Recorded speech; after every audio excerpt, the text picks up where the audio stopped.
Sorry for the delay. All I have is a White Claw vodka soda. I did offer to go to the liquor store later, for the record. Shit.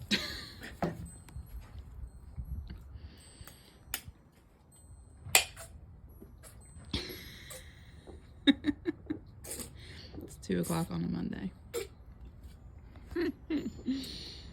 Oh, What do you have to say for yourself?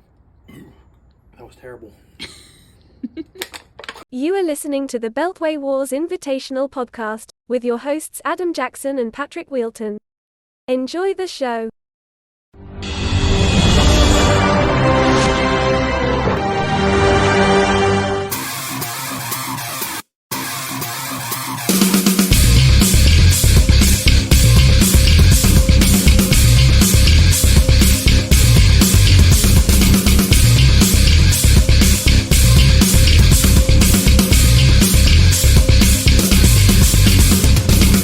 And welcome back to the Beltway Wars Invitational Podcast, Week 13 edition, with your host, Adam Jackson and Patrick Wilton. I didn't say wonderful because you yelled at me last time for saying wonderful.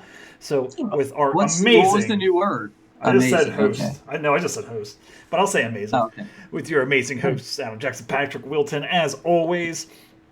Going over Week 13, we got 2 more teams that actually clinched the playoffs this week. With their wins on Sunday. And I think we might have had some eliminations as well, but I'm not exactly sure. But we will take a look at that during the show. Patrick, as I ask every single week, what was your main takeaway from Week 13? Well, my main takeaway is that I'm one of those 2 teams that clinched a playoff spot, so I'm very happy about that. We're supposed to keep it like, them guessing who's it going to be, but you just had to, put your 2 cents in. That's fine. Pretty sure people kind of know what the standings are. No? Maybe? I don't know. But do you think people know that my 178 points is the season high this year in the league? I don't know if people knew about that, so it's very important to inform the listeners, keep everybody informed about what is going on. Did you know that 12 wins is the most wins out of any team ever in a regular season? That is also true. Let's see, 13, if you can get to 13. Somebody stands in your way of that. We'll see how it goes. But no, in all seriousness, unfortunately, we are right back to injuries playing really the lead role, the lead story this week in the NFL. Right back to it. It's really been a horrible year. I feel like people say that every year, but this one I really feel like has been very different. I mean, just this week we've got Marquise Brown leaving his game with a heel injury. We've got Amari Cooper, a head injury. Christian Watson, a hamstring, just as he's coming on for the Packers. Tank Dell out for the year with a broken fibula. Tyler Higbee with a concussion. Your guy, Ramondre Stevenson, dealing with I believe, high ankle. He's going to probably miss a few weeks. Derek Carr leaves his game with 3 different injuries, including a concussion. Kenny Pickett, an ankle, and Trevor Lawrence left the game last night. So lots of injuries for lots of, I would say, a fair amount of startable players in fantasy right now, especially Tank Dell, really spelling the end of the season, the end of the line, perhaps, for Tom. Barring some miracle. So, lots to talk about today. And, one more week of the regular season to go. For sure. And that's some good analysis. Just a lot of QB injuries, it seemed like, this week with, Trevor Lawrence, Carr, and who was the other one that we mentioned? Oh, gosh. There's another one. Kenny Pickett. Kenny Pickett, which you might not be starting some of these players, but it might change how you view some of the players behind that they're throwing the ball to, especially in Trevor Lawrence's case. Calvin Ridley, Christian Kirk, Zay Jones, those type of players might have to put those down a little bit if he's out for an extended period of time. You know what else it does in fantasy? It means that you can feel comfortable starting more defenses. There's more streaming defenses because these backup quarterbacks, you sort of add a few points to the defense, right? So Yeah, it'll be interesting to see how that affects the fantasy matchups. But let's get to our first matchup of the day, and that would be Patrick, as he mentioned, scoring the league high in points and the season high in points for a single week of 178.60 to Alex's 87.62. Pat goes to 8-5 on the season, and he clinches a playoff spot with his win. So Patrick is in the playoffs for 2023. Let's just go down his roster. Tua Tagovailoa, 19 points, very respectable. Could have been a bigger day as they scored 45 points, but that kind of seems to be where he kind of lands in terms of points when they scored that many amount of points for some reason. James Conner has a nice little bounce back game here. 25 carries, 105 yards, and 2 touchdowns on the ground for a total of 22.50 points. CeeDee Lamb on Thursday night, 2 carries, 30 yards, 12 for 17. Continues to be the target monster there in Dallas. 116 yards and a touchdown, 26.6 points. Nico Collins, 9 for 12, 191 yards and a touchdown. Definitely going to be a beneficiary for Tank Dell being out. Probably one of the number one or number 2 options there in Houston. DK Metcalf finally has his blow-up game that I've been kind of predicting for the past couple of weeks. 6 for 8, 134, and 3 touchdowns through the air. That's about it for your starters. Your kicker had 13 points, which is just the cherry on top right there. And Atlanta has 17 points against the putrid Jets offense. Looking at your bench, Matt Stafford has 3 touchdowns on the day. Looked pretty good against a very good Cleveland defense. And then you had 2 other defenses on your bench. Looking at your board here, how high are you on Nico Collins now, just with, Tank Dell being out and how explosive that offense is? Obviously, very unfortunate for Tank Dell, and I feel really bad. That team has been playing so well. Selfishly, yeah, it's going to result in maybe a little bit more consistency from Nico Collins. He's been so good this year, and he's got a couple nice matchups against Tennessee on the schedule, but also a couple tough matchups against the Jets and the Browns. So I'm, moderately excited about his increased role, but frankly, and Dalton Schultz too, we should say, tight end, was missing from this game and may potentially miss another game. That seems to be reading the tea leaves. So potentially an even bigger role for Nico Collins. Hard to top what he did this week, but it'll be a good situation for him. You scored 178 points, and you have Saquon Barkley, T.J. Hockenson, 2 of your better players, or maybe some of your best players on the bench. So you have to feel really good about scoring 178 points in a week where your first-round draft pick and Aaron Jones' second round? No, CD, and then Aaron Jones was your third-round draft pick? Aaron Jones was 4th. Aaron Jones 4th, okay. Yeah. Yeah, so, scoring that many amount of points with some key pieces on bye definitely feels good for you. You go 8-5, as I mentioned, and clinch a playoff spot in the Beltway Wars Invitational. Yeah, and I will say that, you get a couple of these maybe a year if you're lucky, like games that you watch that you have so much fantasy stake in, and everything just happens to go your way. And that was the case Thursday with CeeDee Lamb and DK Metcalf. That was a very fun one to watch for sure, and lots of points scored, lots of touchdowns scored. So that's kind of, I don't know about you, but like that's the feeling I love the most about fantasy is you get these, you kind of hit these little grooves and things are looking good and you're just scoring every which way. So that was really great to see. I'm carrying 3 defenses only because I don't want to drop either the Browns or the Niners, but wanted to start the Falcons, got those 17 points. Again, that's the situation where you've got a quarterback with not a lot of experience coming in for the Jets in that game. The Falcons exploited that matchup and had a really nice 17-point game. They got Tim Boyle released today. So they actually released him. Oh, did he get released? Yeah. Wow. Wow. So yeah, but yeah. Well, yeah. Just one thing I would say, like I'm Obviously, I'll get Barkley back next week after this was his bye week. Aaron Jones, it's TBD.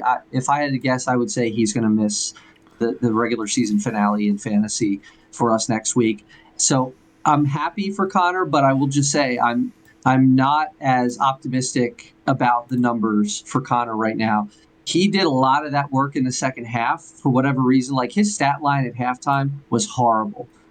So I think he ran into a little bit of luck in the second half in this game, this win against his former team, the Pittsburgh Steelers. So I'm curious to see. I think I'll probably need to start him again next against you next week.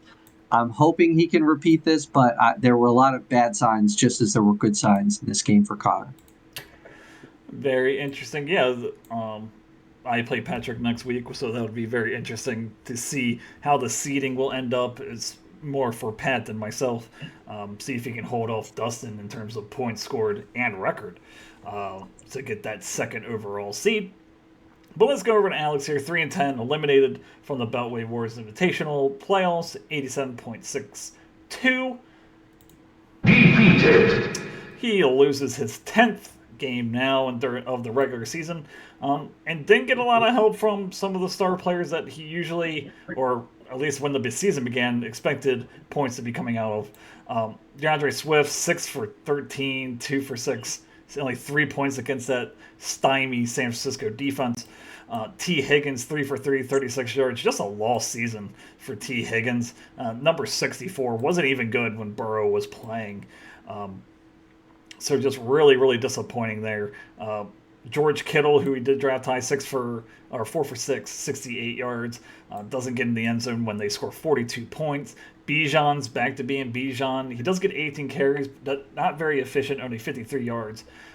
Does little in the passing game. And then he starts Philly's defense against San Francisco, which is a -3 points, rounding out his starting roster. And then just to top it all off, Trevor Lawrence is hurt. We're not sure about his status. It says high ankle sprain as of 6 hours ago, so just keeps on piling on in terms of his fantasy luck thus far this season. Going on his bench, he does have Jared Goff on the bench, so he probably can insert him. Noah Brown didn't do anything in this game, and he's been kind of up and down this year with Houston. And then Jake Ferguson, tight end, scores 16 points, so that's good news for Alex in terms of the tight end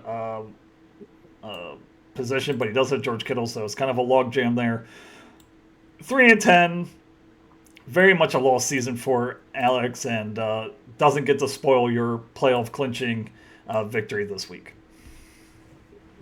Yeah, he does not, getting more than doubled up against me this week. But, I mean, I think the big storyline just on the season, and we've talked about it earlier in the year, was his approach to the wide receiver position, drafting Higgins in the third round, but then waiting until the 7th, 8th, and 9th to try to hit on some mid-round receivers. And it just didn't work for him. I mean, Jackson Smith and Jigba was one of those.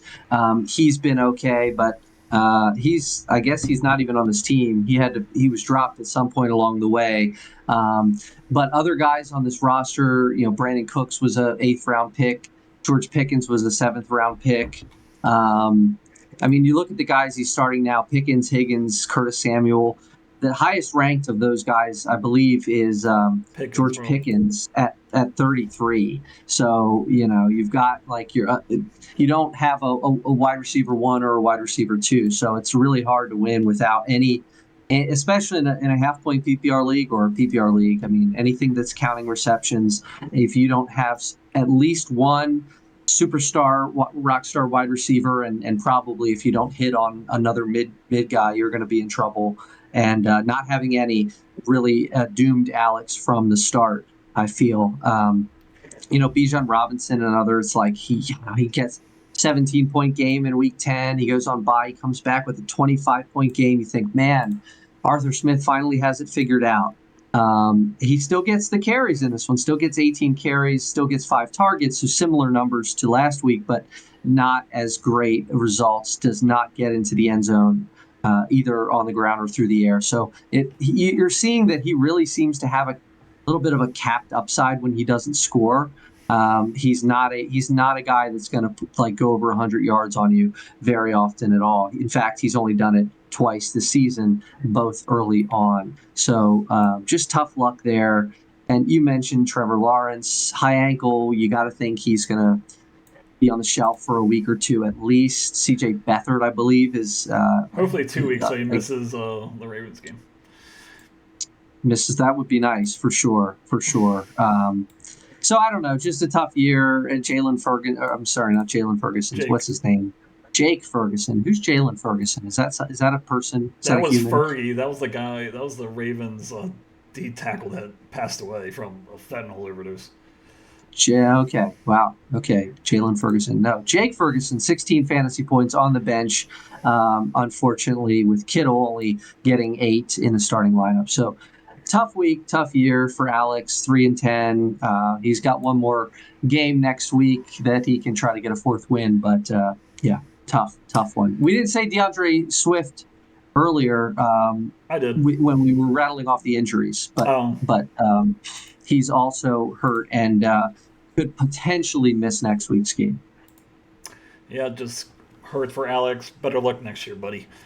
But let's go over to our next matchup of week 13. Let me just make sure. That'd be Jake, who's had the resurgence. Is finally back over 500 with the help of 2 players that I gifted him, basically.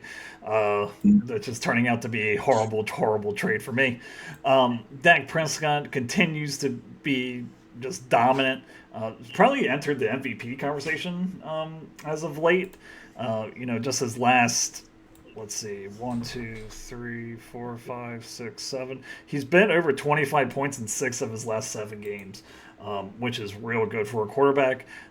Christian McCaffrey scores touchdowns, is what he does. 17, 93, and a touchdown. 40 yards through the air. Rachaad White, 20 carries, 84 yards and a touchdown. He's established himself as that running back there in Tampa Bay, probably for a few years to come. As you mentioned, Christian Watson is now hurt, but does score 2 touchdowns in this one, in their shocking victory against Kansas City.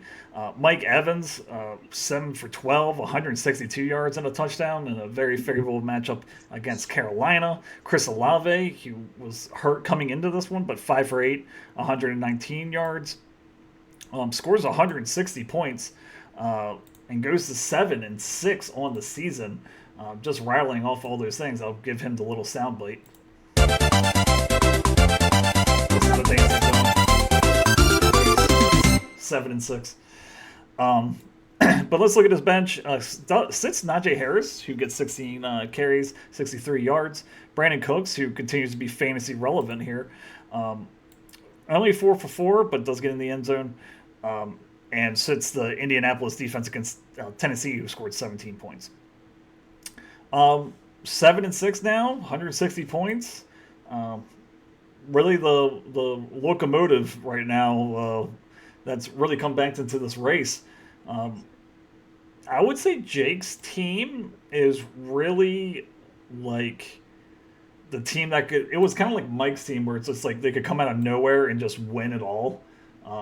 That's how I feel about Jake's team. Probably a little more now than I do about Mike's team now.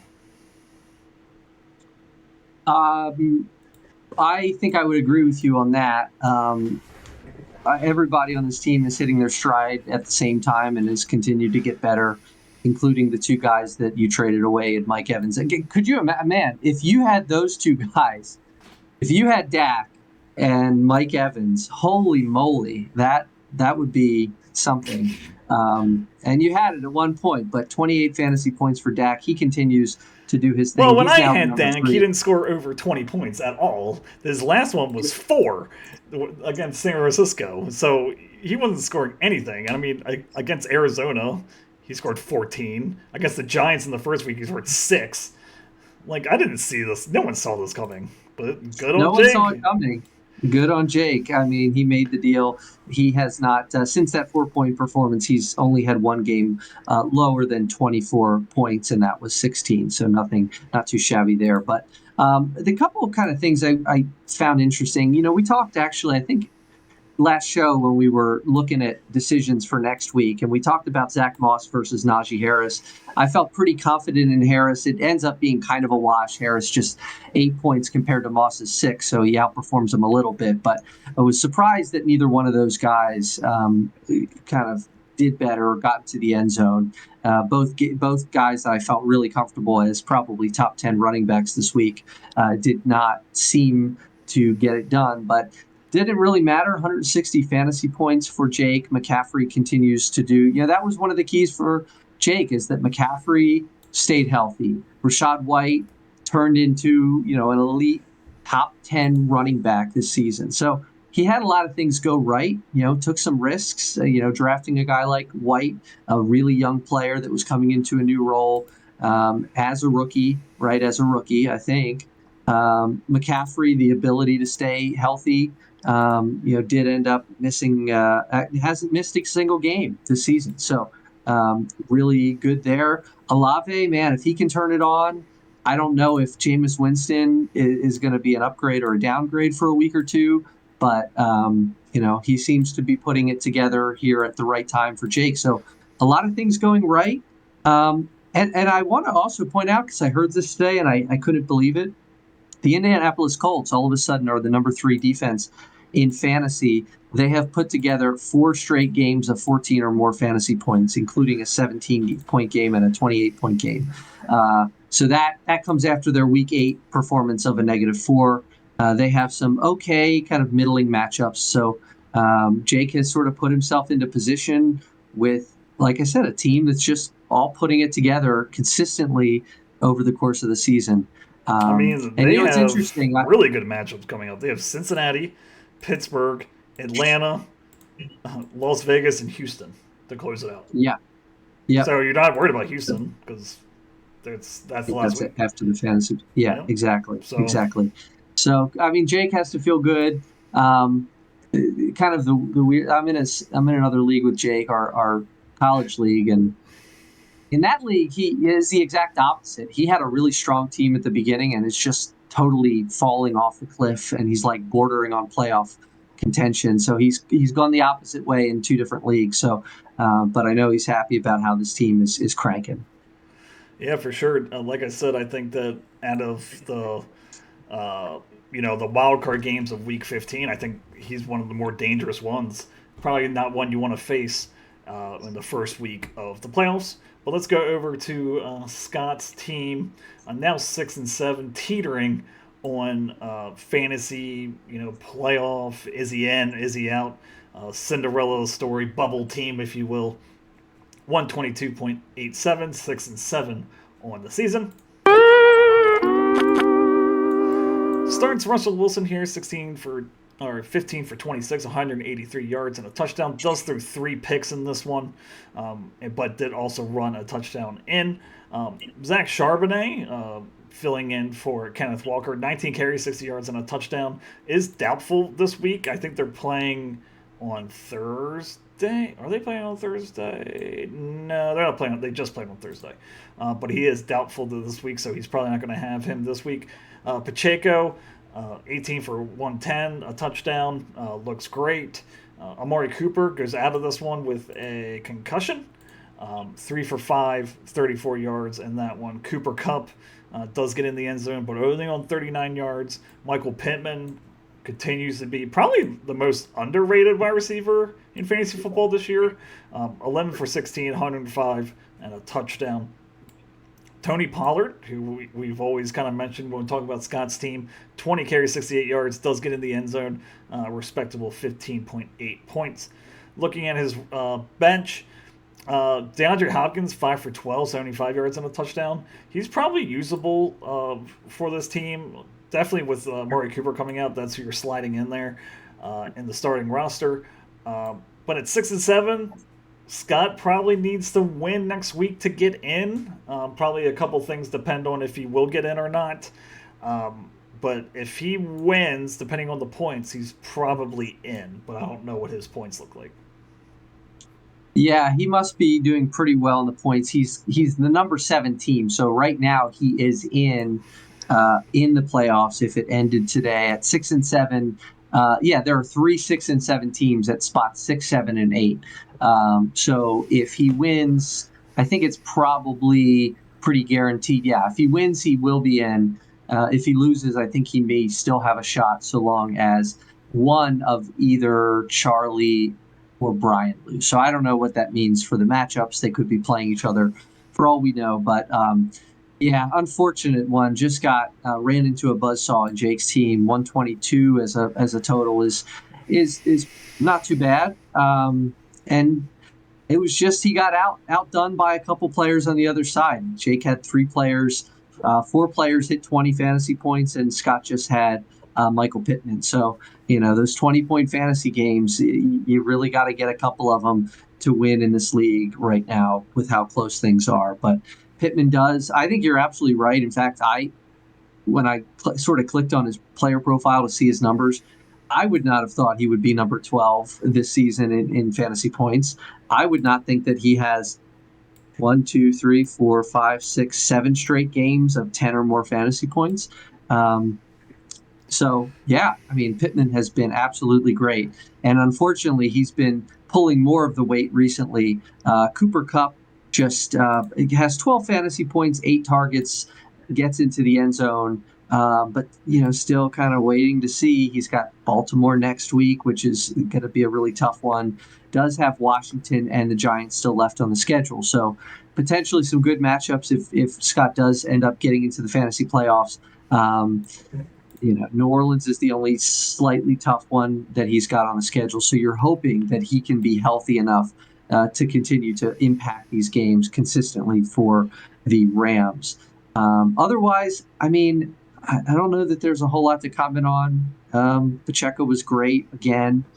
Russell Wilson, Zach Charbonnet, I think, gets into the end zone here, 19 carries. But as you say, doubtful. There is some thought that Kenneth Walker may be ready next year. So next week. Next week. Hopefully he'll be ready next year as well, but at least for the coming week. I guess we should look, though, like if Cooper is out and Charbonnet is out, so Pollard would so I guess he would just need a flex. He would stick Hopkins into the wide receiver role and Gus Edwards, right? Yeah, probably Gus Edwards. Yep. Just hope he falls in the end zone twice. Who knows? It could happen. Number 18 running back in fantasy football this year, so definitely is possible there, but probably needs a win to get in for Scott next week against. Let's see who's playing next week against Alex. So good shot there. Just can't crumble under the pressure there for Scott.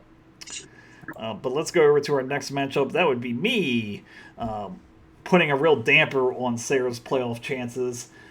With my win 138.38, I now go to 12-1 on the season. The only thing I'm addicted to right now is winning.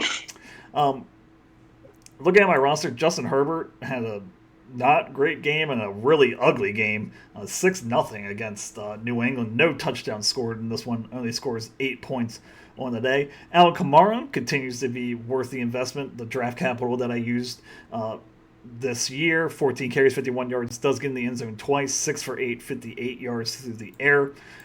Ramondre Stevenson does go out of this one with a high ankle sprain, only gets 9 carries for 39 yards. Tyreek Hill continues to march towards breaking the all-time receiving record, 5 for 7, 157 yards and 2 touchdowns. Amon-Ra St. Brown, little involvement, but does get in the end zone. So does Deontay Johnson as well, gets in the end zone. Raheem Mostert, 11 for 43 and a touchdown. Little involvement in the passing attack, but does get 11 points. Then looking at my bench, Joe Mixon was the big thing here. 19 carries, 68 yards, 2 touchdowns, and heavy work in the passing game. And I did have Dalton Kincaid on bye. So, 12-1. As many wins as I can kind of stack up here. Maybe I can get to 13 wins. But, I'm starting Joe Mixon next week with Stevenson being out. Joe Mixon has... Who does Joe Mixon have? He has Indianapolis next week, so we're just talking about a tough defense there. But he will be starting for Stevenson. Can't complain. 12-1. Go ahead. Yeah, the interesting thing that I'm going to be watching, and it's a guy I've asked you about pretty much most weeks this year, and it's even more interesting now. Raheem Mostert for the Dolphins.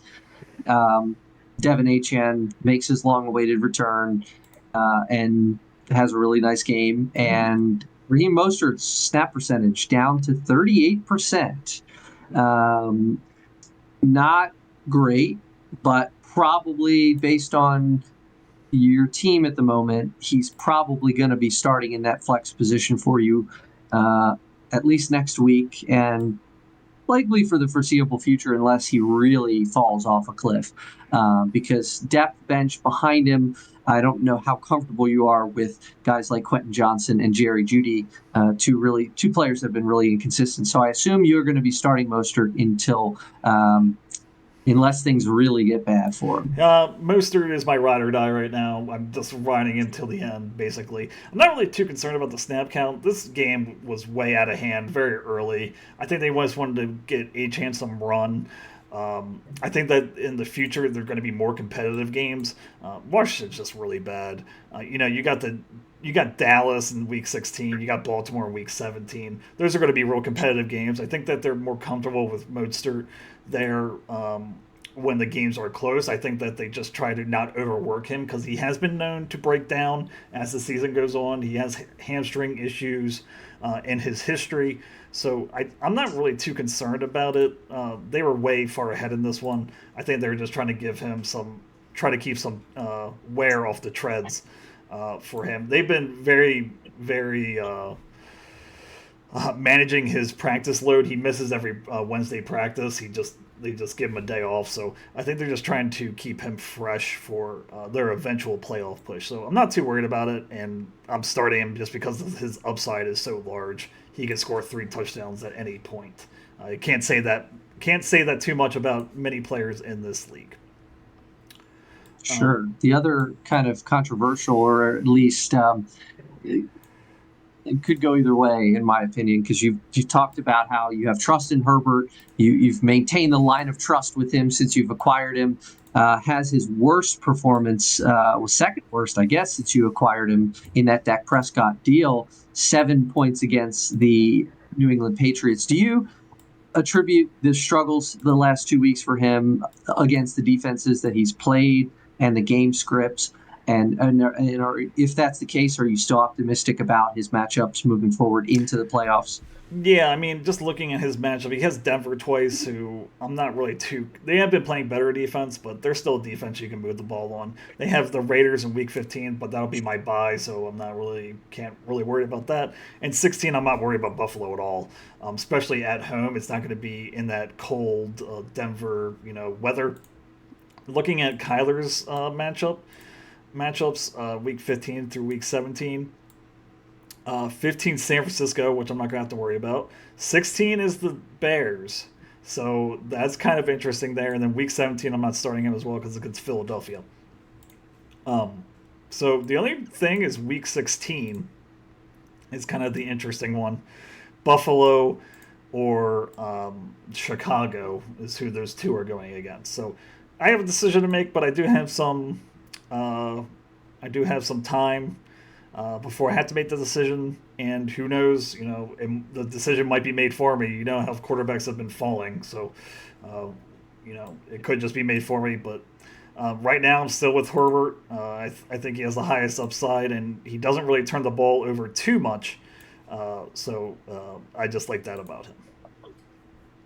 But let's go over to Sarah's team. Now 5-8, barely hanging on to playoff hopes. Starts Jordan Love because of some bye week struggles with Justin Fields being out. Does score 23 points, 267 yards, and 3 touchdowns against Kansas City. Jerome Ford, only 9 carries for 19 yards, but does get in the end zone through the air with Joe Flacco at the helm there in Cleveland.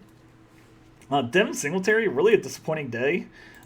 Only 8 for 36. I'm looking at his snap percentage here. 46 snap percentage. Have we seen the return of Dameon Pierce? I'm looking his up right now. He was only 38, so who was involved here? Singletary was 46. Pierce was 38. Yeah, that's just weird. Kind of looks like they're just a true 50-50 split where you're going to have some of these games out of Devin Singletary. Cortland Sutton, another one that's a very underrated wide receiver, 2 for 77 yards and a touchdown. A.J. Brown, 8 for 13, 114 yards. Drake London has really been talk about the other side of fantasy wide receivers. Really, really disappointing this season. Only 1 for 5, 8 yards. Sam Laporta, who's probably been the most unsung hero for the tight ends this year, 9 for 9, 140 yards and a touchdown. Looking at our bench, I had a couple of people on by Baltimore. Justin Fields, Kenneth Walker was hurt in this one. A.J. Dillon, 9 points, 18 carries, 73 yards. Probably the fill-in for Aaron Jones while he is out. And not much doing out of Njoku or Jahad Dotson. 126 is a very respectable score, but at 5 and 8, you really need to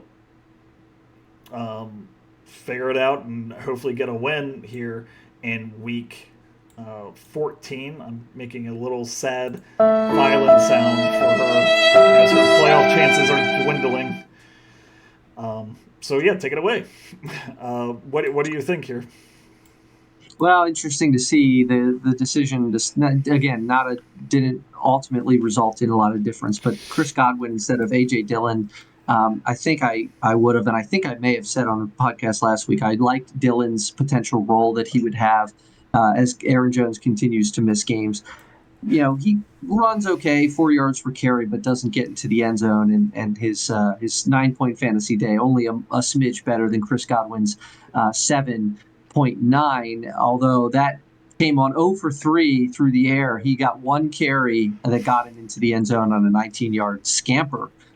So 7 fantasy points, all courtesy of 1 carry for Chris Godwin. So it'll be interesting to see if that becomes a decision that Sarah maybe makes that switch and gets Dillon into the lineup so long as Aaron Jones is out. Sam Laporta, really nice day. That Detroit offense got back on track with a nice game against the Saints. 9 for 9 for the young tight end, 140 yards and a touchdown. He's great. He's the number 3 tight end in fantasy now. After Aaron Hawkinson's bye week last week, he leapfrogs him into third. Devin Singletary, Damian Pierce got the touchdown in this one. Really interesting that when Pierce got back from his injury, that he immediately basically gets the same snap percentage as Singletary, especially given what we've seen Singletary do in the 3 weeks that Pierce has been out. So kind of a surprise there, kind of unfortunate. Jerome Ford has, a pretty kind of standard day for Jerome Ford this season. He's consistently in that 9 to 12 point fantasy range for the last 6 or 7 weeks. So just kind of everything to be expected. Drake London continues to do Drake London things of like disappearing, fading as the season goes on. Granted, he's had a couple tough matchups recently, but he has been a disappointment certainly in the second half of the year. So I think it probably wraps the season up for Sarah. Maybe she has an outside chance if everything goes right, but at 5 and 8, low point total, she's number 10 right now in the league. Yeah, it's definitely going to be an uphill battle for her at 5 and 8 with some teams that are also 5 and 8 that have a higher point total than she does. So definitely an uphill battle, but anything can happen as long as you're mathematically still alive. But let's go to our next matchup here, and this is the second team this week that has clinched a playoff spot. That would be Dustin, going 133.90, 8-5 on the season. Victory! Starts Sam Howell over Baker Mayfield. Proved to be a good decision there. 19 points out of Sam Howell. Only 127 yards passing, but does score in the end, get in the end zone twice on the ground, so saves his fantasy day there. Kyrie Williams, 21 carries, 88 yards, and a touchdown. Definitely the CarMax steal of the year as we bring that back as the best free agent pickup of the year. Him or Puka Nacua, and he has both. So good on Dustin there. Jamar Chase, 11 for 12, 149 yards and a touchdown. Jake Browning looked great. He was getting him the ball early and often. So that is good news for Dustin. Puka Nakua, as I mentioned, 4 for 7, 105 yards and a touchdown. Tyson Hill, 13 carries, 59 yards and a touchdown. 2 for 2 through the air. Does go 0 for 2 throwing, but the Renaissance man scores any way he can. 14.40 points against Detroit. Marquise Brown goes out of this one, scores a 0, and Miami scores 15 points on defense for Dustin. Looking at his bench, Jonathan Taylor, is he out for the year? 3 for 5 weeks. So definitely hurts there. Kyle Pitts, can't really trust them, and everyone else is on bye. Gabe Davis. Henderson was released, I'm pretty sure. Oh, no, he's back with the Rams. Okay. So he's still with the Rams. Or is he still with the Rams? No, he's released, I'm pretty sure, because it says bye, but they say he's on the Rams. I'm pretty sure he got released, so he can be dropped probably, unless Dustin wants to keep him for Williams insurance. But Dustin, like I said, 8-5 does clinch a playoff spot, so he is in. It just determines what seed he's going to be based on next week's matchup. Yeah, nice week for him. Certainly, Sam Howell, you wish you get a couple more in that blowout loss to the Dolphins, but Jahmyr Gibbs, 8 for 60, but, plenty enough to get the job done this week. 133 fantasy points. Those two Rams, man, you're absolutely right. They are the two best pickups.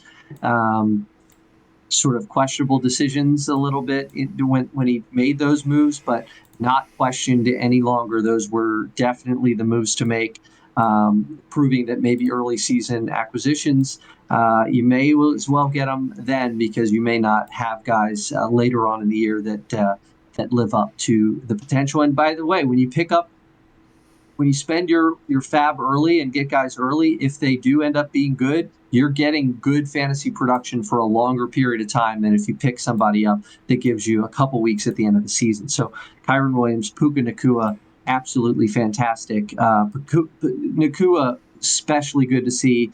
4 for 7, 105 yards and a touchdown. Good to see that he was involved, dealing with a little bit of an injury. Has had 3 of his last 4 weeks were very underwhelming. So 21 fantasy points is certainly a good sign, and hopefully signs of things to come for him. Taysom Hill, man, you spin the Taysom Hill roulette wheel and you end up with 14 fantasy points. So this week, gets a start instead of Kyle Pitts or Cade Otton, and certainly is the right move there for Dustin. So, this team is prepared, I think, really well for a playoff run. The quarterback position is going to be a little bit of a question. Both of those guys, Howell, let's see what his playoff matchups look like. So 15 will be the Rams, and then the Jets and the Niners. So not great there. The Rams matchup is okay, but certainly the Jets and the 49ers among the most difficult. Baker Mayfield, again, back end kind of starter for you, has Green Bay, which is not easy. A nice one against Jacksonville, and then New Orleans, who's been a little bit hit or miss. So I don't know. I can't say that in the fantasy playoffs I would feel terribly comfortable starting either of those guys. But I don't know. The fact that we said last week, by the way, this was the last storyline on Dustin's team. If anyone can afford to lose a running back like Jonathan Taylor, it's Dustin. You saw that here. Even though his flex position, Marquise Brown, gives you a goose egg, I still think this is a very powerful starting lineup.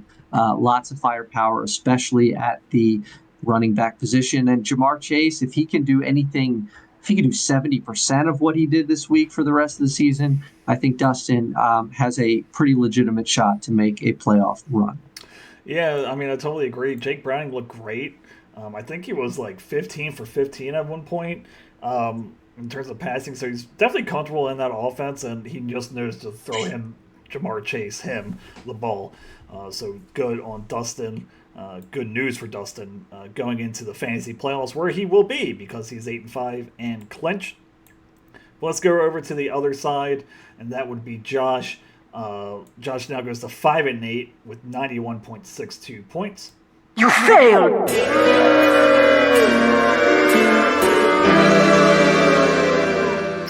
Doesn't have to do a shotgun this week, but does get the loss in this one. Now a pair of 5-8 teams, both in the Hughes household. Maybe some bragging rights going into the last week. Who fares better at the end of the season? Goes with Bryce Young here. Has Josh Dobbs on bye, so can't start him. Nothing doing, only 7.12 points. Austin Eckler in that horrible game in New England, 14 carries, 18 yards, nothing doing there. Chua Hubbard, the one bright spot, 25 carries, 104 yards, and 2 touchdowns against Tampa Bay. If this would stop being weird, that'd be great. Adam Thielen, the drop-off continues. I guess I would say like a meteoric fall from grace, where he was so good at the beginning of the season, and now 3 for 6, 25 yards. Garrett Wilson, also 3 for 7, 50 yards. 2 players that are actually very talented, but suffer from really bad quarterback play, which has kind of been the defining moment for Josh's team. Brandon Ayuk, 5 for 7, 46 yards and a touchdown. Evan Ingram looked good, 9 for 9, 82 yards and a touchdown. Tyler Lockett and that shootout doesn't really do much, 5 for 8, 47 yards. And then on his bench, nothing really doing except for Trey McBride, which was, who was the other team? That would be Alex, that has 2 bona fide starting tight ends, 8 for 9, 89 yards and a touchdown. Same thing with Sarah, just kind of, get a win and hope for the best for Josh. Just really disappointing with, Adam Thielen, Garrett Wilson, and even Austin Eckler now not looking the same. Austin Eckler now is the 28th ranked running back in fantasy football after his blazing start last year. Yeah, man, boy, you couldn't ask for a worse kind of result to the year for Josh. I mean, looking back at the draft board, just the top 5 draft picks have all underperformed massively, in my opinion. I mean, Austin Eckler, well documented at this point, continues to struggle. Garrett Wilson with the Jets, has been okay, probably the best of the bunch that we're going to talk about here, but not living up to the potential that you thought when he was getting Aaron Rodgers to start the year. Joe Burrow, of course, the injuries early in the season where he was not playing his best, which in some respects is even worse than him missing because, you end up having to start him anyway, despite kind of the injury problems. He's on IR now or hurt. Miles Sanders, disappointing. Carolina, that team has just been so terribly bad. And Tyler Lockett, to round out the top 5 draft picks for Josh, has been disappointing in Seattle, has played second fiddle to DK Metcalf, especially recently, and Jackson Smith and Jigba is sort of taking a little bit of his down the field role. So, I don't know. Adam Thielen, you got some good stuff while you could out of him, but now really fading. The juice is squoze from Adam Thielen, it would seem. It would seem so. I think the juice is just totally squeezed out of that Carolina offense. And if you look at this team, Josh is starting 3 Carolina Panthers, including, unfortunately, Bryce Young. So the story of their season, the story of his season, their destiny seems to be linked in this 2023 season. Yeah, I mean, 5-8, not looking good. Definitely needs a win next week just to be in the conversation. But I think he has one of the lower point totals in the league. Probably less than 1% chance of him getting into the playoffs, just because of his wins and the low point totals that he does have. I think by the numbers he is, just the points basically mathematically eliminated. Sarah's a game ahead. They're both 5-8. She's got 172 more points than he does, and everybody else above has a lot of points too. So Josh, the lowest scorer in the league at this point in time. I will say, and I want to ask your thoughts on this, not that it matters really at this point, but Trey McBride, I feel like if you're trying to get a win, you need to get him in the lineup. If it means starting 2 tight ends, next week it probably means sitting Evan Ingram against the Cleveland Browns. Trey McBride's on bye, so you can start Evan Ingram next week. Boy, yeah, okay, so it really won't matter. But I mean, Trey McBride has been really good, and he's put together some nice fantasy days here in the second half of the Right. year, and It'll be very just suck. interesting to see where he goes next year. In terms of, is he that middle of the road tight end that you're looking, like Mm, of the Pat Fryermuth kind of like level at the beginning of the season? Is that where you're looking at him, or maybe even higher? Dallas Goddard kind of level. Hawkinson, yeah. Yeah, so very interesting there. Good find, just a little bit too little, too late for Josh to help him at all. Was added on Halloween. So, but let's go to our next matchup here. We got two more matchups to go. Let's go to let's go to Brian versus Charlie, the closest matchup of week 13, 94.02 to 92.40. Brian basically hangs on here, goes 6-7 on the season, keeping his playoff hopes realistically alive.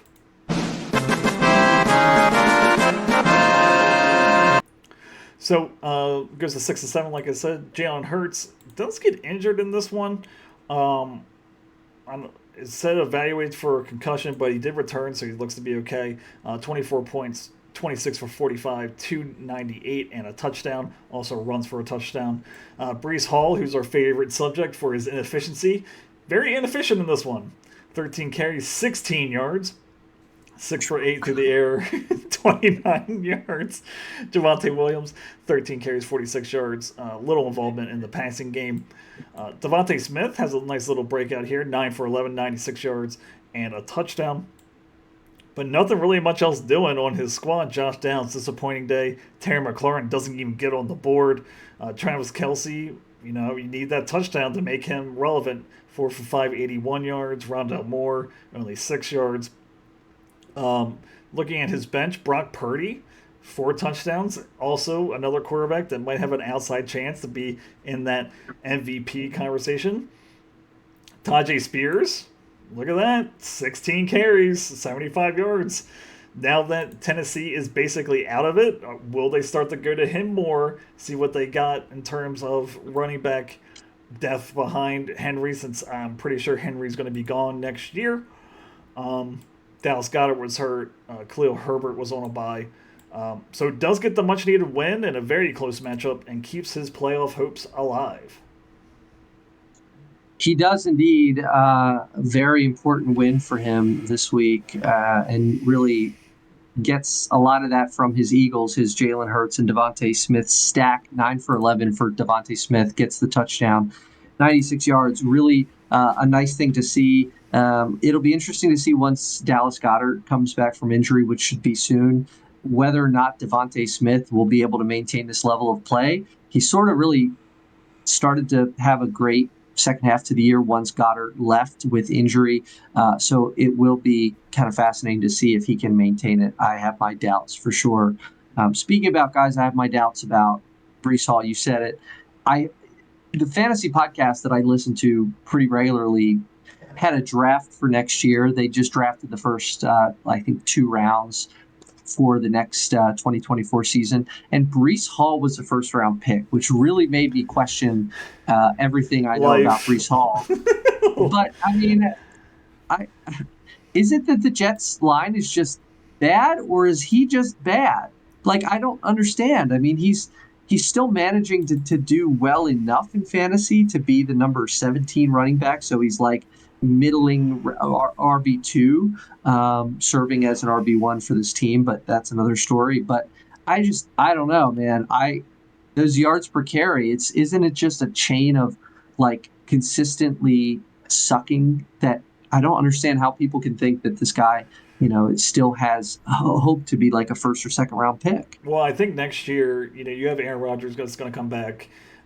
The only person you probably have to worry about on the Jets offense is Garrett Wilson and Brees Hall. And you're not respecting the guy that's throwing the ball to Garrett Wilson. So I think he's seeing a lot of 8-man boxes. Their offensive line is really bad, as was shown in Hard Knocks this year. It's definitely a weak point of this team. I think with a couple more pieces and with Aaron Rodgers coming back, I can kind of see that he could be a second-round pick, maybe an early third. Maybe not a first round draft pick. I feel like that's kind of crazy. We need to see it before we really, buy into it. Make sure he's fully healthy and whatnot. But I do think he's talented because last year, I mean, he got hurt last year, but in the games that he played, I mean, 97 yards, 116 yards, 16 or 66 yards, 72 yards, 4 straight games with a touchdown. The volume will be there, and he doesn't have any competition behind him. I just think that whatever podcast you're listening to is more of like a upside pick than more than a value pick, just based on where he could be if everything falls into place. Yeah, potentially. We shall see next year what happens. But, I mean, otherwise on this team, kind of the one thing I wanted to highlight here, in addition to the potential of Devontae Smith's role slightly decreasing, currently he's playing, I guess looking at his snap percentage, he was always playing in the 90s in snap percentage all year. In fact, every week he's always in the 90s.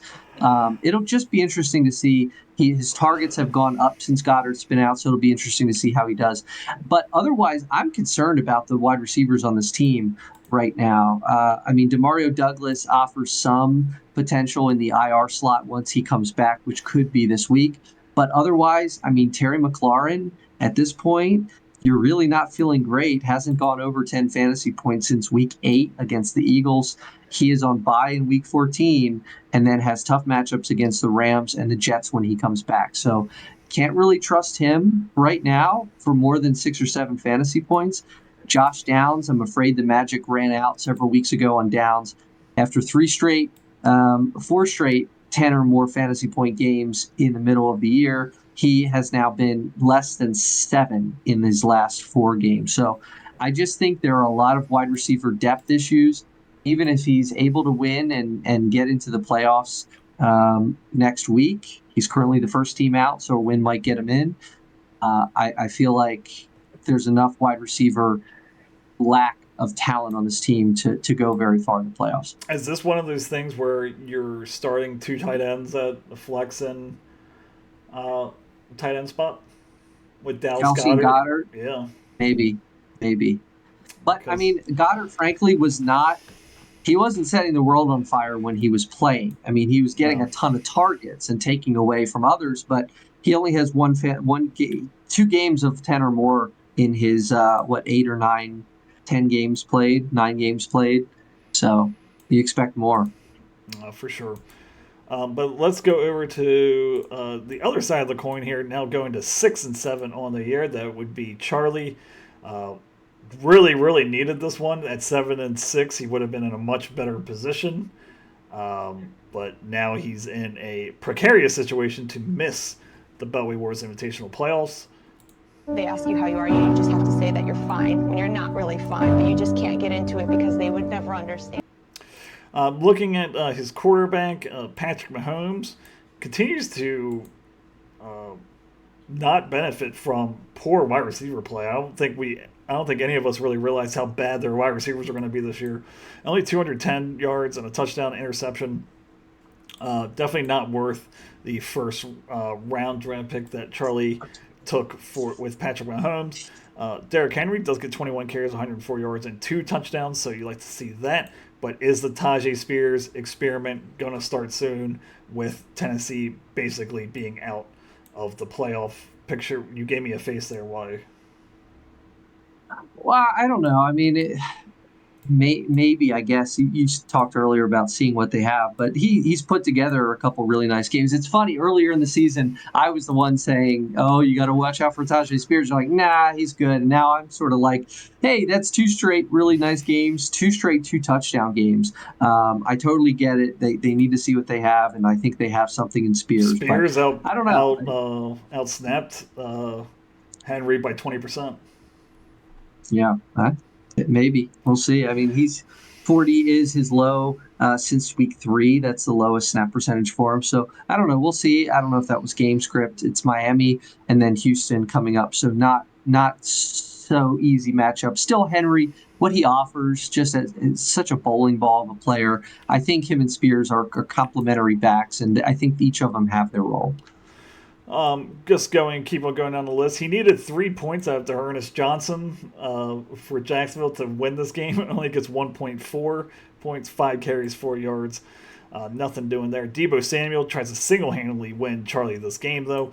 4 for 4, 116 yards, 2 touchdowns, 1 touchdown on the ground.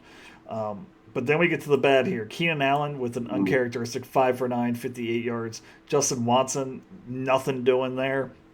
Jonnu Smith, only 3 targets, 10 yards. Royce Freeman, 1 carry for nothing.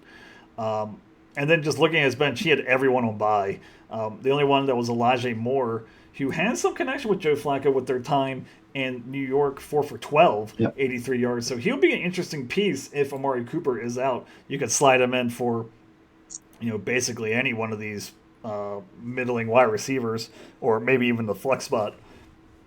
Get some good production out of him. But at 6 and 7, just looking at his roster, it was a buy-mageddon for Charlie, coming at the worst time when you really need a win. But at 6 and 7, needs to win next week to be in that conversation. He does, and he will have a lot of these players that were on buyback. Unfortunately, it'll be really interesting to see. There's 2 5-8 teams behind him that are 1 game back that have either a better record or better points or very close points. So Sarah is just trails Charlie by 9 points, and Tom, also at 5-8, is 20 some points ahead of Charlie. So it'll be really interesting. He really does need to get that last win to clinch or have a shot, I should say, at fantasy playoffs this year. But yeah, I mean, you can't take zeros, and he took 2 of them. I mean, frankly, 90 points while having 2 zeros in your starting lineup is kind of impressive. But I mean, lots of underperformers here. The Chiefs, again, in a game where you're thinking that their defense will be able to deal with Green Bay, just 2 fantasy points there. Keenan Allen, as you say, 5 for 9 in that crazy low-scoring 6-0 game against New England. The Ernest Johnson, having to start him, just really unfortunate. And the biggest glaring, you talked about the receivers, which I think he's well positioned to have a couple of these guys slide into the starting lineup. Right. Obviously, James Cook gets inserted back as a running back. And Roschon Johnson may end up having a fairly big role next week for the Bears. But the glaring thing here is Jonnu Smith. I mean, there's no other tight ends on this roster. So unless he's going to make a move in free agency or waivers, the number 18 tight end as your starting tight end has 3 straight games of 2 or fewer fantasy points. Had a goose egg last week in week 13. Week 12. I don't know. I don't know. There's nothing you can really do. I mean, maybe like Hunter Henry's out there, but I mean, do you feel good about any Patriot anything outside of Ramondre Stevenson who's hurt? I mean, maybe Demario Douglas, but that's it. Just a rough week for Charlie. Like I said before, really needed that win and like the worst time ever for Bamageddon to happen. But he will look to next week, hopefully go to 7-7, and hopefully the chips fall where they will and he'll get in. But that remains to be seen. But let's go to our last matchup of the day, our lowest scoring matchup of week 13, and that would be Mike versus Tom. Mike scores 93.28 points for his 7th victory of the season. Looking at his roster, had to start Gardner Minshew over Josh Allen because Allen was on bye. 26 of 42, 312, 2 touchdowns. Very respectable line there for a backup quarterback. Travis Etienne, 11 carries, 45 yards, and a touchdown. Brian Robinson actually leaves this game. With an ankle injury, only 7 carries, 53 yards. Has to start some questionable wide receivers. Mingo here, 6 for 10, 69 yards, so you like to see that. But Jalen Guyton, only 1 for 3, 5 yards. Christian Kirk goes out of this one. and it says likely needs surgery for core injury. So that is another loss for Mike, who should have Justin Jefferson coming back this week. But that remains to be seen. But the one superstar that did come back this week was Devin Achane, 17 carries, 73 yards, and 2 touchdowns, scoring a nice 23 points to put Mike over the edge against Tom. Looking at his bench, Ezekiel Elliott now has some value with Ramondre Stevenson going out. Does get 17 carries in this one. Probably not expecting too much out of him, but he will have volume, and he will be a number 1 running back on a team. So definitely startable there. DJ Moore's on bye. Justin Jefferson's on bye and injured. Josh Allen on bye. So to get a win with these type of playmakers, on bye or injured, very impressive for Mike. Yeah, this was the bye week bowl by far. Both of these teams suffering mightily from the bye week situation here. Mike comes out on top, gets a very important win to stop the bleeding of his team as of late. It wasn't pretty, as you mentioned, those injuries to Brian Robinson and to Christian Kirk that may keep one or more of those guys out for next week. Could really come into play. I mean, Jefferson, there's thought that it might be Josh Dobbs. There's thought that it could be Nick Mullen. Jefferson hasn't played since he got, since week 5. So what's the chemistry going to be like? This is like a totally unknown situation. I would not like to be in the position of this last week of the regular season being potentially the first week that you slide Jefferson back in there. Makes me a little bit nervous. Of course, you have to do it. Yep. Dalton Schultz also, missed this game, may miss another game at the tight end position. So, forced him into starting Logan Thomas, who scratches by with just 2 fantasy points. So, Jonathan Mingo, Kite Guyton, these guys that you were talking about, having to slide those guys in, just so fortunate that, Travis Etienne and Gardner Minshew, those 2 Jacksonville Jags, despite the loss, Etienne with the Jags and Minshew with the Colts, playing each other in this game. They do just enough for Mike. So a little bit of sigh of relief there. Achane, 17 carries. That makes you feel really good for sure.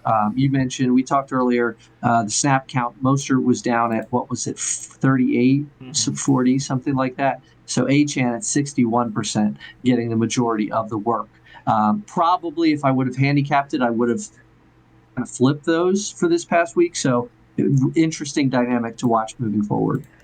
Yeah, I mean, for sure. You're starting Achane anytime you get him. You're starting Justin Jefferson if he's on the field and alive. You start your studs. That is the main thing. That is the oldest fantasy rule in the book. Doesn't matter what the weather is. Doesn't matter what the quarterback is. Doesn't matter any of that. You start your studs. And there's no bigger stud than Justin Jefferson. So you're starting him anytime that he comes back. Very interesting, though. Brian Robinson out. Not really sure about that. Exit with an injury. Kirk, it looks like he's going to be out for the year. So, talk about a team that's really, really been hampered by injuries. Just not getting much better luck here with Brian Robinson and Christian Kirk.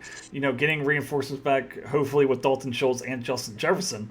But, man, just really can't put a full squad together of the players that he'd want to play week in and week out. But still 7-6. A win will get him in next week. That will definitely clinch a playoff spot for him if he wins next week. So good on Mike for that. But let's go over to our shotgun winner participant of the week, and that would be Tom with 64.66 points. I feel like it's either Tom scores the most amount of points or the least amount of points. There's no in between in terms of Tom's squad. But let's go over his starting roster. CJ Stroud, 16 for 27, 274 yards and a touchdown. Only 16 points, but respectable out of the quarterback position. David Montgomery, 18 carries, 56 yards, and a touchdown. But as we mentioned before, did have the bye week blues here with every single person on his bench on a bye. Has to start P. Ryan, 1 carry, 1 yard. Only little involvement in the passing game. Starts Rashid Rice, 8 for 9, 64 yards. You like to see that. Has to start Greg Dorchich. That's 1 for 3, 19 yards. Jameson Williams. I know we were talking about Rice or Williams, but they both have good games here. He has 1 carry for 19 yards and a touchdown, and 1 for 1, 11 yards. Tyler Kraft. Is that Tyler Kraft? Tucker Kraft. That's how much I know about the Green Bay tight ends. Only 5 points. Tank Dell, as we mentioned, lost for the season for Tom, which is probably the death nail for Tom's squad. On his bench, like I said, Lamar Jackson, Devontae Adams, Stephon Diggs, Zay Flowers, Isaiah Likely. Just his whole, a lot of talent on bye, and it showed with his total points this week in Week 13. It did for sure, and Tom, it's been such a weird season for him. The top 5 teams currently in the rankings, in the standings, have the 5 most fantasy points, and then number 6 in fantasy points is Tom, all the way down at number 9 in the rankings, 5 and 8. Just could not overcome the bye situation, just too dramatic. But if he had any shot at all, and he did with only 93 points on the other side, you would have needed more than 16 points from CJ Stroud, who sort of doesn't do what we're used to seeing him doing. Just 6 carries, 11 yards on the ground, just gets 1 touchdown through the air, only threw 27 passes in this game. So a little bit on the low side, I think, even for Stroud. This is a guy who's been throwing it around in the high 30s in terms of attempts. So his lowest since week 8 in terms of passing attempts. Greg Dortch, not going to get it done. Tucker Kraft, not going to get it done. Tank Dell, man, just sucks to lose a rookie that's been playing. He's been the best rookie wide receiver so far this season, I think, maybe with the exception of Puka Nacua. But both of those guys have been extremely good and very valuable in fantasy. So we'll see it. I would imagine next week we may see a return to the lineup for several Baltimore Ravens. CJ Stroud draws a tough matchup against the Jets. I think Jackson may have the better matchup there against the Rams at home. Probably make that switch. He probably go back to Isaiah Likely this week instead of Tucker Kraft. So we'll see if the Ravens can help Tom to get a win. I'm not sure that he's mathematically eliminated just because of his point total. If he goes he's the 1, 5, and 18 that actually could make it probably, just because of how many points he has. He would need losses from 2 of 3 of Charlie, Scott, and Brian. Not knowing the matchups, he would need 2 of those 3 teams to lose, and he would need to win, of course. Well, do we have anything else we want to talk about Tom's team? I mean, it's just Buymageddon is what. It's Buymageddon. I mean, Rashee Rice continues to really look a lot better. 2 straight games of 10 or more fantasy points. Had 20 last week. Has his 2 highest target totals on the season these last 2 weeks. 9 this week, 10 last week. So Rashee Rice definitely looks like a startable commodity alongside of Devontae Adams and Stephon Diggs. Yeah, for sure. I mean, just disappointing that, again, like I said before, that in a crucial game that you need to win, that's when the Buymageddon hits you. I don't know if he planned it like this when he was drafting the team. Probably not. But yeah, it's just unfortunate there that all his skill position players, basically all his, top picks were on bye this week. But let's look at Week 14 here for a sec, just to see. So who does he need to lose? Well, so here's what he needs. He needs to beat Charlie, and that's going to be one of the teams that if Charlie loses, he'll be 6 and 8. Okay. And so will Tom. And Tom has a point lead by 20. So he basically, if Tom beats Charlie, that's one of the 2 things he needs to happen. Then he needs either a loss from Scott or Brian. Scott or Brian. Brian faces Dustin. So that's a hard matchup, and then Scott faces Alex. So can Alex be the spoiler for get Tom in? Get Tom in. That's exactly right. Let's go over some other things here. Just looking at the so 8 and 5. So the 7 and 6 teams are probably safe. They haven't clinched yet. 7 teams here, so actually not. It depends on if all the 6 and 7 teams win, then and one of the 7 and 6 teams loses, then they could be out depending on points. Well, no. So, number 4, Jake, has 1571, and number 5, Mike, has 1526. 1526 is 40 points better than the next highest point total behind him. I mean, we've seen point swings like that, though. Yeah, we have.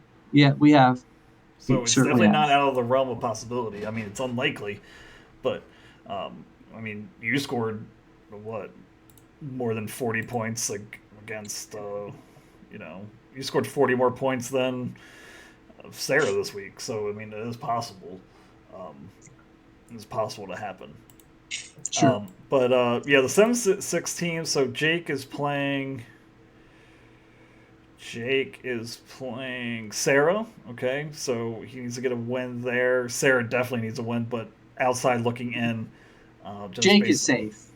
Jake is safe because he's at number 4 and he's way many points ahead. More than 100 ahead of all those 6 and 7 teams. He's basically 99% chance of making it. I would say so. Yeah. And then the other 7-6, Mike plays Josh. So another 7-6 versus 5 and 8. Mike is 526, so it's a little closer in terms of the points for them. Okay, so I'll give you this question: is this the playoffs that we're going to see, these 7 teams, or do you foresee one of these outside teams getting in, from Brian to, I guess, Josh? Yeah, so you and I officially have clinched, and Dustin has, and Jake essentially has. Yeah. So 3 more spots. If I would have to handicap this, I think I would, as crazy as it seems, I think Tom will beat Charlie, and I think Tom will get into the final 7. So that's 5 teams. So you think Brian? So you think Charlie's going to lose to Tom? And then Brian or Scott's going to lose. Yes, I do think that. And so I would say that, assuming that, then Charlie falls out. Tom jumps in. Mike has, I think Mike is, I'm going to say Mike will be one of those teams. So he'll be the number 6, say. And then it's either Scott or Brian. And it's going to end up in points. So, and they're separated by 3 points, and they're the same record. So, yep. Yeah, that's the cutoff. Really, it's right there. It's at 7, 8, 9. I would give the edge to Scott. Scott against Alex, while Brian has the little bit tougher of a matchup against Dustin. So, yeah. I think it's going to be Scott. Yeah, we'll make sure that Alex doesn't start Antonio Gibson in his bye and Curtis Samuel to make sure that this is nice and fair for that. But yeah, very interesting matchups. Very, in terms of getting into the playoffs, this is our last week of. Next week is our last regular season week, so the playoffs will be set after Monday Night Football this week. And then I guess we'll decide what we're going to do in terms of the podcast. If you wanted to do either playoff previews or playoff analysis based on recaps of each matchup, we can do that. That won't take long, but you guys can decide. You guys can tell me. This will tell me if you actually listen to these stupid things.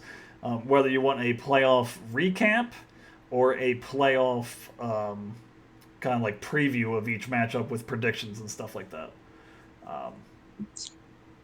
Well, speaking of preview, Adam, we have to end and people can tune out, but we need to have a little friendly banter about our matchup here. It looks like you have set your lineup for the time being, as have I, and we are currently you're currently projected to beat me by approximately 0.4 points, 50 to 50% for each of us. I think we're both mostly don't have either really any Cardinals or I guess I do have James Conner Yep. on bye. So we talked a little bit earlier. It might be Saquon Barkley and Jalen Warren for me. Jalen Warren has, I think, started for several consecutive weeks because of buys. Has not lived up to his week 9 through 12, but we'll see if he's able to get it back. But I've got some tough matchups, Adam, across the board. Other than CeeDee Lamb against the Eagles, which is like the best team for any wide receiver or really? quarterback. Oh my gosh, their defense just gets carved up. They're 32nd against wide receivers, worst in the league for sure. So I don't know. Him and Matt Gay have the really good matchups. Otherwise, little bit of tough schedule for me. Yeah, I mean, I do like my matchups. I have, Justin Herbert versus Denver, like that matchup. I love Kamara versus Carolina. That's hopefully a 25-plus game. Joe Mix against Indianapolis, kind of on the fence about that. Tyreek is matchup proof. I like the Ahmad-Ra St. Brown against Chicago. That's fairly fine. The Steelers against, New England, that could be another 6-0 game, just with those two offenses and the way that their defenses play. Kincaid against KC, you're probably starting him just hoping for a shootout there. Mostert I'm starting just because Stevenson out. That kind of makes me, kind of a no-brainer there. And then, I just talk about the defenses here. You have Atlanta versus Tampa Bay, and I have New Orleans against Carolina. So definitely interesting there. Luckily, it doesn't really mean anything for us other than seeding for you.